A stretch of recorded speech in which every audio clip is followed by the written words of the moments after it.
Erev Tov, bonsoir à toutes et à tous. Donc merci d'abord de ce très beau cours sur la Kabbalah et je vais aborder un sujet. Alors, pour tout vous dire, on m'a demandé si c'était un sujet que j'avais envie d'aborder. J'ai dit oui et puis après, pouf, Esh, or, le feu, la lumière, je me suis dit waouh, waouh, vers où je suis parti pour pouvoir m'engager sur une réflexion en moins de 20 minutes sur ces concepts qui sont des concepts fondateurs dans la création du monde, dans le développement de l'univers. Alors, je vais pour cela, évidemment, tout d'abord expliquer pourquoi j'ai voulu m'intéresser quand même à ces thèmes lorsque nous abordons la fête de Lag BaOmer. Lag BaOmer, en effet, vous savez qu'il y a une tradition d'ailleurs qui le premier qui parle de cette tradition, c'est Rabbi Ovadia mi-Bartenura, il y a un peu plus de 500 ans. Rabbi Ovadia mi-Bartenura va évoquer en effet ce que l'on appelle la coutume qui existait à Méron, de faire brûler donc des medourotes, c'est-à-dire, vous savez, ces grands feux que l'on fait, que l'on a l'habitude de faire un petit peu partout maintenant en Eretz Israël. Et d'autres par la suite nous parlent de cette coutume. Alors, il y a ici, évidemment, comprendre pourquoi est-ce que l'on va célébrer cette fête de Lag BaOmer autour du feu. Il y a évidemment beaucoup de symboliques qui sont présentes et je vais m'arrêter sur deux ou trois seulement. La première, c'est que le feu au fond est l'élément le plus spirituel qui existe dans l'univers. En effet, nous savons qu'il existe Arba Yesodot, c'est-à-dire quatre éléments qui sont à la base même de la création. Ces Arba Yesodot, eh bien, un c'est Maïm, c'est l'eau, l'autre c'est le feu, le troisième c'est Ruach, le souffle, et le quatrième, eh bien, va être Afar, que l'on appelle le principe de terre. Et ici, eh bien, si on analyse ces quatre principes, le principe de terre, c'est celui qui est totalement immobile, la terre est là, il se contente d'être. L'eau a un mouvement, mais ce mouvement eh bien, va toujours vers le bas, c'est-à-dire l'eau ne remonte jamais en arrière, ça n'existe pas, sauf dans la traversée du Jourdain, mais sinon l'eau va toujours du haut vers le bas. L'air n'a pas de mouvement particulier, l'air va dans tous les sens. Par contre, la flamme, elle, le feu, va vers le haut. Et c'est une idée que j'ai déjà évoquée dans d'autres cours. La dimension spirituelle présente dans la lumière, dans le feu, c'est que tout simplement le feu est en permanence vers le haut, même si sa direction peut être multiple, mais néanmoins il va vers le haut. Et c'est vrai qu'il y a ici cette première symbolique, c'est que on a envie à travers le feu de révéler le désir d'aller vers le haut, évidemment. Mais ce qui est intéressant de constater, c'est d'où est-ce que le feu prend son origine, c'est-à-dire quel est le point de départ du feu. Eh bien, pour que le feu existe, il faut qu'il y ait un combustible. Ce combustible, la plupart du temps, va être du bois, va être de l'huile, va être toutes sortes d'éléments qui vont être à l'origine de ce feu. C'est-à-dire, ce feu a besoin d'un combustible pour pouvoir fonctionner. Si on s'arrête sur cette notion de combustible, le combustible, c'est une réalité totalement matérielle.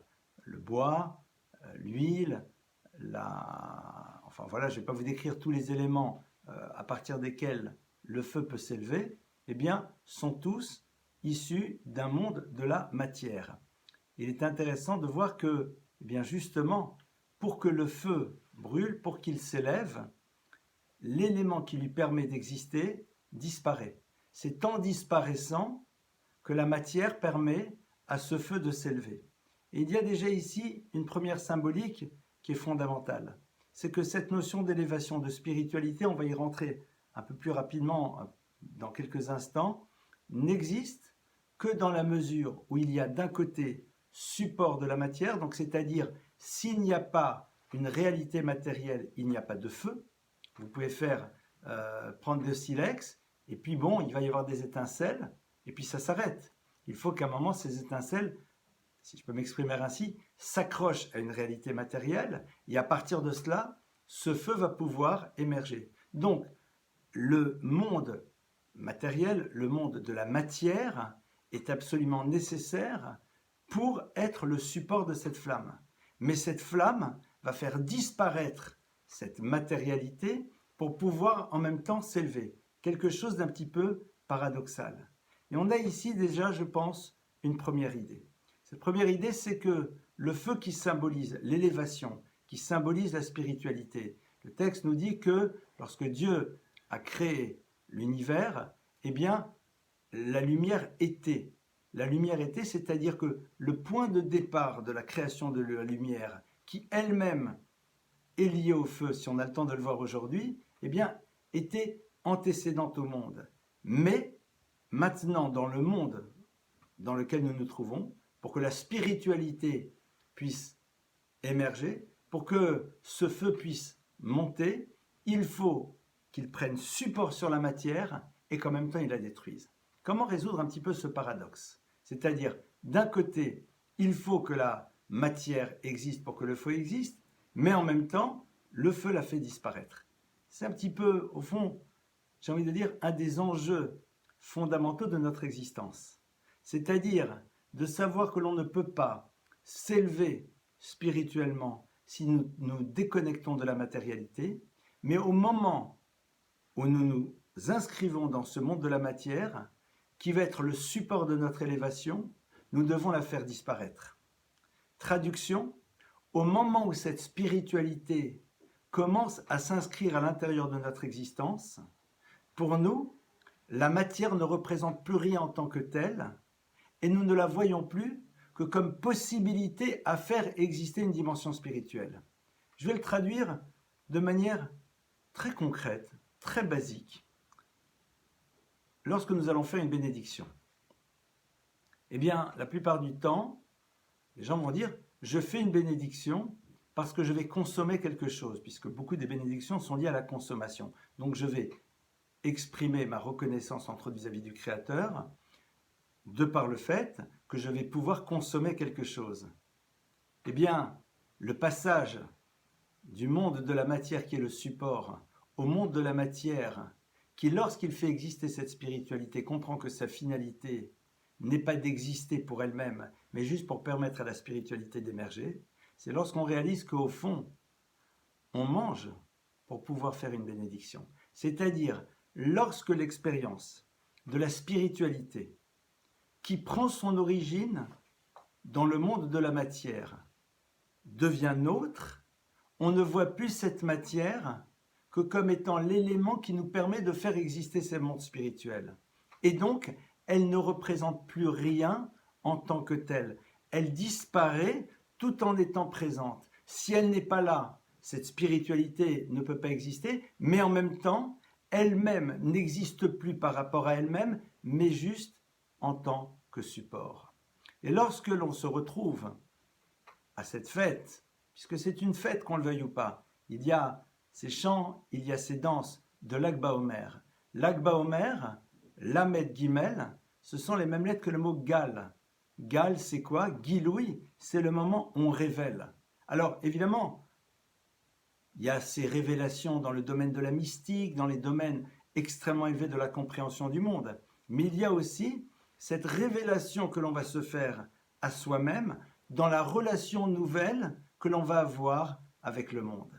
Ce jour-là, nous imprimons chez nous une vision nouvelle de l'existence dans lequel ces tas de bois qui symbolisent le monde de la matière vont être le support d'une élévation spirituelle tout en disparaissant, traduction, tout en ne représentant plus rien en tant que tel, mais juste de par le fait qu'il soit vecteur et support de cette flamme qui s'élève, de cette flamme qui prend toutes les couleurs et surtout, de cette flamme qui nous renvoie, et le feu nous renvoie encore à une autre notion. C'est que dès le moment où nous allons nous élever spirituellement, eh bien, à ce moment-là, va se poser la question de la relation que nous allons avoir avec le monde dans lequel nous sommes. Et nous rappelons parfaitement que quand Rabbi Shimon Bar Yochai était dans cette fameuse grotte, et qui va y rester tellement de temps à étudier, lorsqu'il ressort, il voit le monde matériel, les gens qui s'investissent dedans, et ils veulent le détruire. Et puis après, il est obligé de repartir, encore pendant 1 an, et puis après, eh bien, ça y est, c'est plus la même relation au monde. Pourquoi? Parce que le feu est quelque chose d'exceptionnellement beau, d'exceptionnellement nécessaire, et en même temps de dramatique. Le feu a ceci de particulier, c'est qu'il peut transformer la nourriture pour la rendre consommable. Il est l'élément qui permet à l'individu de pouvoir se sentir bien s'il fait froid. Il est l'élément qui peut être le support de la lumière pour nous permettre de distinguer et de voir. Mais en même temps, il peut carboniser, il peut aveugler, il peut brûler, il peut faire disparaître. Alors, ce feu au fond, c'est quoi l'enjeu dans la relation que nous avons avec lui? L'enjeu de la relation que nous avons au feu, c'est de savoir être à la bonne distance. Si nous sommes trop près de celui-ci, il nous détruit. Si nous en sommes trop loin, il ne pourra pas nous apporter tout ce qu'il peut nous donner. Et il y a ici, en effet, une autre leçon à inscrire à l'intérieur de nous-mêmes, surtout ce jour de l'Ag BaOmer, où nous fêtons cet homme incroyable, Rabbi Shimon Bar Yochai, qui a su atteindre les niveaux les plus élevés de la spiritualité et nous rappeler que ces feux qui sont là sont pour nous dire attention, de savoir être toujours à la bonne distance. Si à un moment tu vas trop près d'une chose et que tu n'es pas équipé pour être dans la proximité, tu peux être brûlé. Lorsque les pompiers vont au feu, ils ont avec eux un équipement. Cet équipement leur permet de se rapprocher très très fortement. Lorsque l'on a des lunettes de soleil extrêmement bien teintées, on peut regarder cette lumière. Si on ne les a pas, eh bien ce qui pour l'autre va être émerveillement, eh bien pour nous sera destruction. Pourquoi? Savoir être à la bonne distance. Et plus encore dans le domaine des mondes spirituels. Le danger des mondes spirituels, c'est justement d'être brûlé par la flamme de ces éléments que l'on ne peut pas appréhender, et même si on les appréhende, on n'est pas capable de les retraduire à l'intérieur de notre vie, parce que tout simplement, nous n'en avons pas encore le niveau. Rabbi Shimon Bar Yochai, c'est celui qui a su parfaitement créer cette osmose, c'est celui qui a su justement intégrer cette dimension de spiritualité extrêmement élevée et en même temps l'inscrire dans une réalité terrestre. Ça, c'est, j'ai envie de dire, quelques petits éléments sur cette notion de feu. Il va exister évidemment une deuxième dimension, c'est que derrière le feu se joue l'enjeu de la lumière. Alors, comme je l'ai dit très succinctement tout à l'heure, la lumière est préexistante au monde. La lumière, c'est l'élément qui va être à l'origine même de la possibilité de l'univers. Le Hari Akadosh, tel que le Tanya le traduit en tout cas, est en train de nous dire que le monde n'existe que parce qu'il y a une trace de la lumière divine qui est présente à l'intérieur de toute la matérialité. Il y a marqué dans le verset Rote or kasalma note shamaim kairia, que Dieu, littéralement, s'est enveloppé dans la lumière comme un manteau. On va essayer de donner ici une image toute simple. Cette lumière originelle, qui est à l'origine de tout, elle est celle qui permet à notre monde d'exister. Mais si elle existe dans son état originel, la matière ne peut être. Pour que la matière soit, il faut que cette lumière soit atténuée pour permettre au monde de la matérialité de pouvoir émerger. Le monde de la matérialité est un écran face à cette lumière spirituelle qui est à son origine, et tout l'enjeu de notre vie, c'est de faire en telle sorte que cette matérialité, qui est l'expression de la disparition d'une lumière de par l'écran nécessaire pour que cette matérialité émerge, soit le lieu dans lequel on cherche à se reconnecter à cette lumière première en tant que juif, à travers l'étude de la Torah, à l'intérieur de laquelle la lumière divine est totalement, complètement et absolument présente. Alors, je sais que je vais un petit peu rapidement pour expliquer ces concepts, c'est ce que l'on appelle l'univers des sphirotes. Vous savez, si demain on nous demande de regarder le soleil, on en sera totalement un peu incapable. Il faut un certain nombre de filtres. Ces filtres nous permettent de percevoir la lumière, mais ne nous permettent pas de l'appréhender dans ce qu'elle est au niveau de son essence. L'univers est le lieu dans lequel on peut découvrir la lumière divine, parce que justement ces filtres de ce qu'on appelle les différentes séphirotes ont permis à cette lumière de faire émerger un monde de matière dans lequel l'humain va être, et tout l'enjeu de notre vie, c'est d'arriver à voir ce qui est l'origine de cette matérialité, c'est-à-dire cette lumière originelle, cette lumière première. Et c'est de cette lumière-là dont on parle lorsque l'on dit que les tzadikim, les êtres qui veulent être justes, vont pouvoir jouir. Parce qu'ils ont réussi à décrypter et à ressortir la luminosité présente dans la matière à travers le fait qu'ils n'ont vu en elle que le support qui a permis à Dieu de pouvoir créer un monde dans lequel l'être humain va le redécouvrir. Alors, lorsque l'on arrive à cette fête de l'Akba Omer, évidemment, on a l'habitude d'allumer des bougies pour beaucoup, ces fameuses grandes madourotes, comme on appelle en Israël, ces grands, je ne sais même pas comment on le dit en français d'ailleurs, ces brasiers que l'on fait flamber, eh bien, sont là pour nous rappeler ces notions. Et ce qui est très intéressant, et c'est sur cela que j'ai envie de conclure, par rapport à quelque chose d'extrêmement concret.